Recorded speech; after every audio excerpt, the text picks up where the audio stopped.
Me decía precisamente después llegaremos al razonamiento. Me decía esta persona que las que están buscando este famoso planeta externo lo están buscando en la zona de Orión.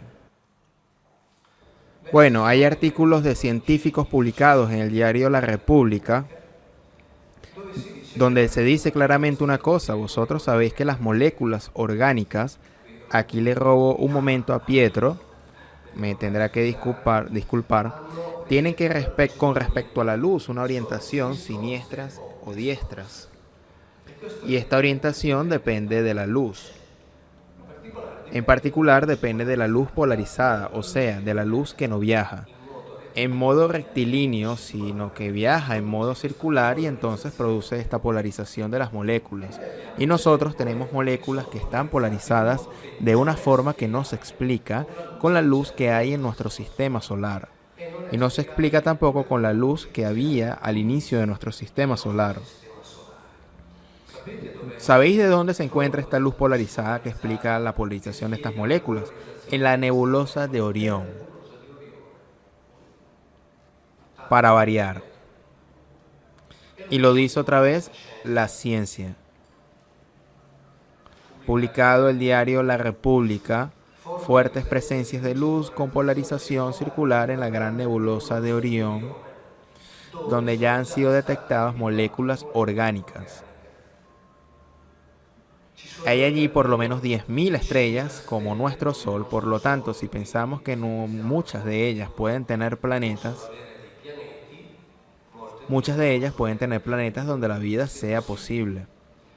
Y para explicar los orígenes de la polarización que algunas moléculas nuestras, como por ejemplo los aminoácidos, que son los constituyentes de la proteína, se necesita un ambiente favorable en el momento del nacimiento. Un ambiente favorable que en el sistema solar no existía y no existe. Un ambiente donde la luz de la polarización circular cumpliera su labor de selección, es decir, orientando estas moléculas orgánicas. Un ambiente en definitiva donde la luz fue y se creó. Ahora bien, como este tema de Orión, tú lo sabes muy bien, es un tema recurrente, en la Biblia se habla de Nefilim, cuyo significado es muy discutido, lo dejaremos así, ¿ok?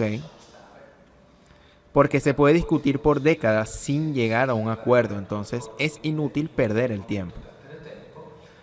Pero Nefilim es tradicionalmente traducido como gigante, aunque podría tener otro significado.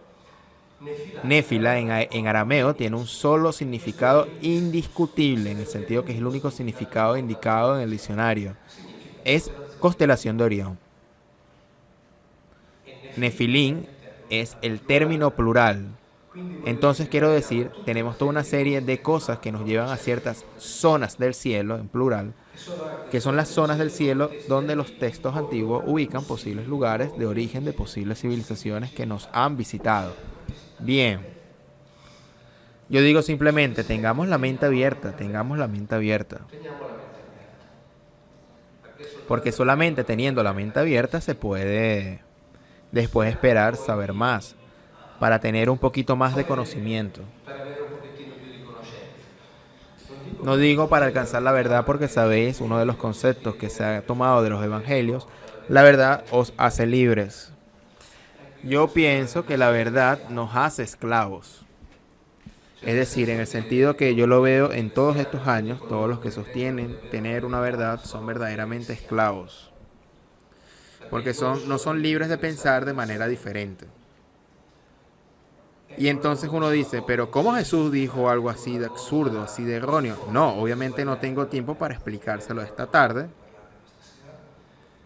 Jesús se refería a otro tipo de verdad. Cuando decimos, la verdad nos hace libres, pensamos inmediatamente según nuestro pensamiento occidental de formación griega. Pensamos a verdades de orden filosófico, pero él pensaba en una verdad de orden social, que era el motivo fundamental de su misión, por lo tanto no tiene nada que ver con la verdad de lo que nos referimos nosotros aquí. Pero esto sería, bueno, mejor dicho, será otro tema, porque será uno de los temas del cual me ocuparé apenas vuelva a ocuparme de actividades públicas. Entonces veremos que Jesús no murió a los 33 años. Trataremos de entender un poquito más sobre esta figura vinculada al Antiguo Testamento. Antes que la voz se me vaya completamente, vamos al razonamiento. Al razonamiento que me fue inspirado esta semana por... ¿Sabéis que está recordando la redada de los judíos de la comunidad hebrea de Roma el sábado 16 de octubre de 1943? Tuvo lugar la primera... Sabéis que ya hace tiempo que en las conferencias varias veces hablé del tema de 6 millones de judíos. Es decir, de los 6 millones de judíos del Shoah, del holocausto. Ahora bien, yo de ninguna manera me pondría en discusión este holocausto, de la Shoah. De ninguna manera me pongo a discutir el número de los judíos que pueden haber muerto durante este holocausto. Porque sean 6 millones o sean 600.000, si es un crimen de genocidio, sigue siendo un crimen. No importa el número. En mi opinión, más allá de la afirmación o el negacionismo,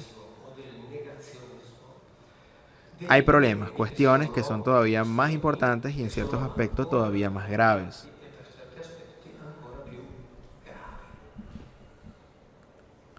Más que ocuparme de si es verdad o no es verdad, entre otras cosas, visto que en Italia, así como en los 16 y 17 países europeos, es una verdad histórica por ley, lo sabéis, que se convirtió en ley. Es decir, quien niegue o use esta negación para comportamientos raciales o racistas es perseguido penalmente por la ley. De hecho, hay quien está intentando hacerme pasar por negacionista o antisemitista, pero yo no soy ni uno ni lo otro, no soy negacionista ni antisemita. Por lo tanto, no lo conseguirán, pero siguen quedando de todos modos una gran curiosidad. Queda una gran curiosidad porque, como ya dije, esta tarde hacemos un paso adelante. Brevemente. 6 millones de hebreos es un número extraño. Es un número extraño porque es un número constante que permanece fijo por decenas y decenas de años. Hay algo que os debo decir, me han escrito, tú no tienes derecho de cultivar esta curiosidad.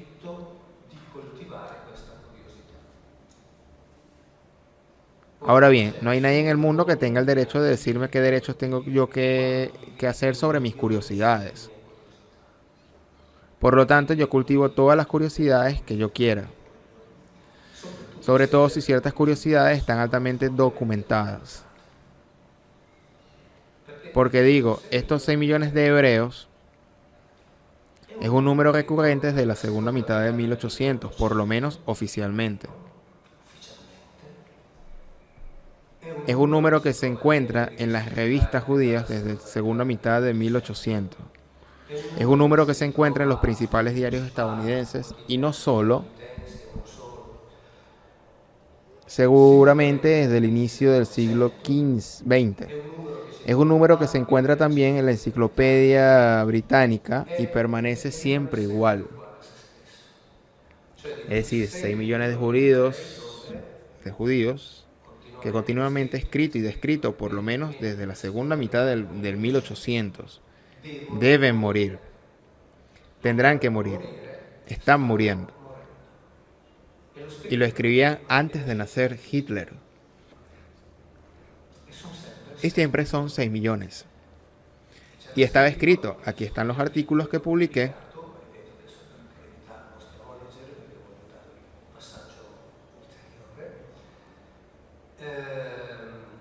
Estaba escrito que están muriendo por varios motivos, desde aquellas fechas, porque los matan, porque adrede los hacen morir de miseria. Los hacen morir con enfermedades. Pero siempre quedan 6 millones. Ahora bien, si pienso a lo que sucedió cuando nosotros hemos ido, cuando Cristóbal Colón fue no a descubrir América, fue a conquistar América por cuenta de las potencias católicas, porque todos sabían que estaba allí, que estaba ese continente allí. Por lo tanto, Cristóbal Colón fue a conquistarlo oficialmente y empezaron a morir los nativos americanos.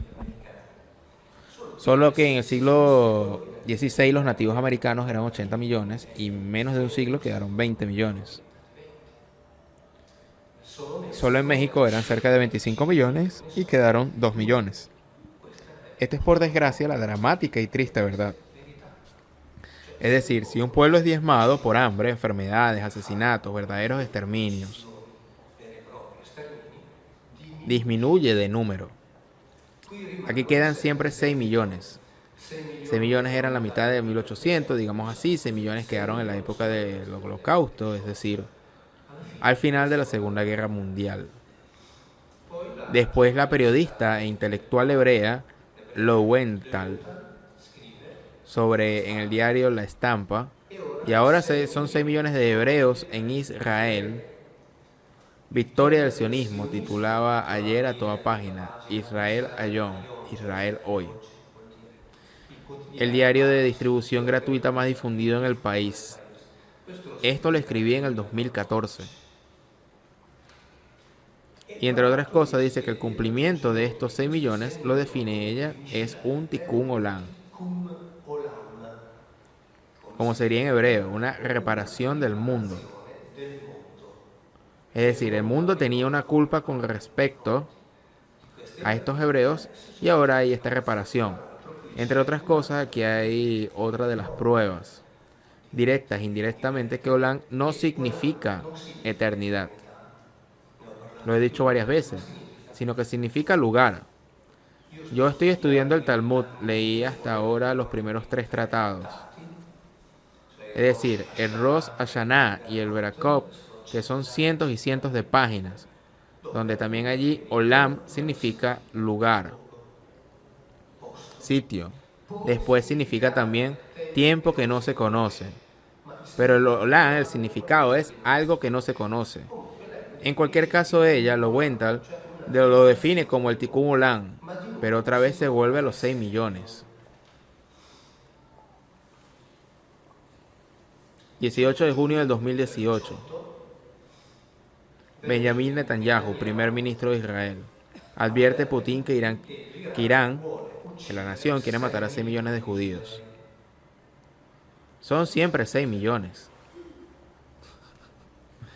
Ya hace un siglo y son siempre 6 millones. Esto no puede nutrir la curiosidad, dado que yo hago razonamientos simples y directos, hago razonamientos simples.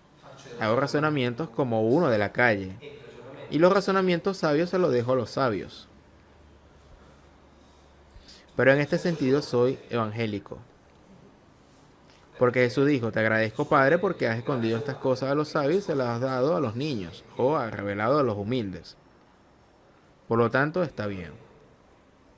Yo estoy bien en las partes bajas, sitios bajos, gente común.